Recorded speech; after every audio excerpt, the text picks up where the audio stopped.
મનને સ્થિર કરવા ભગવાનના લીલા ચરિત્રોનું ગાન કે શ્રવણ સુલભ અને શ્રેષ્ઠ માધ્યમ છે.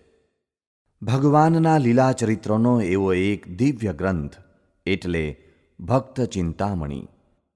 ભગવાન શ્રી સ્વામિનારાયણના દિવ્ય જીવન અને લીલા ચરિત્રોનો આ અદ્ભુત અને અણમોલ ગ્રંથ મનને સ્થિર કરીને હૃદયમાં શાંતિ પ્રસરાવે છે. ભગવાન સ્વામિનારાયણના ચરિત્રોનું વર્ણન કરતાં કરતાં ગ્રંથના રચયિતા સદ્ગુરુ નિષ્કુળાનંદ સ્વામી નવે રસનું પાન કરાવે છે. એટલે જ આ સમગ્ર ગ્રંથમાં પ્રગટ પૂર્ણ પુરુષોત્તમ નારાયણની પ્રાપ્તિનો આનંદ પ્રવાહ વહે છે. સમગ્ર ગ્રંથમાં કલ્પના કે વાર્તાઓ નથી, પરંતુ ભગવાનના સાક્ષાત સાનિધ્યને માણનારા અનુભવીની વાણી છે, પ્રત્યક્ષ દીઠેલી વાણી છે.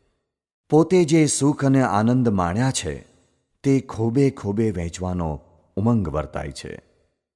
ભગવાન સ્વામિનારાયણની હયાતીમાં જ આ મહિમાસભર ગ્રંથ રચીને નિષ્કુળાનંદ સ્વામી કહે છે, આ ચરિત્રો સામાન્ય નથી. જે કોઈ જાણે અજાણે તેનું શ્રવણ કરશે તેના જન્મ મરણના તાપ ટળશે. તેને બ્રહ્મ પરબ્રહ્મનું અવિનાશી અને અખંડ સુખ સુલભ થશે. BAPS સ્વામિનારાયણ સંસ્થાના સંસ્થાપક બ્રહ્મ સ્વરૂપ શાસ્ત્રીજી મહારાજનો આ પ્રિય ગ્રંથ હતો.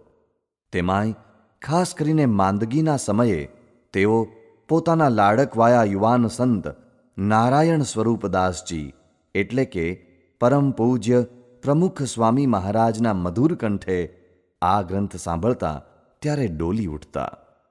પ્રમુખ સ્વામી મહારાજના મુખેથી ભક્ત ચિંતામણીનું શ્રવણ કરવું તે એક દિવ્ય લાહવો છે.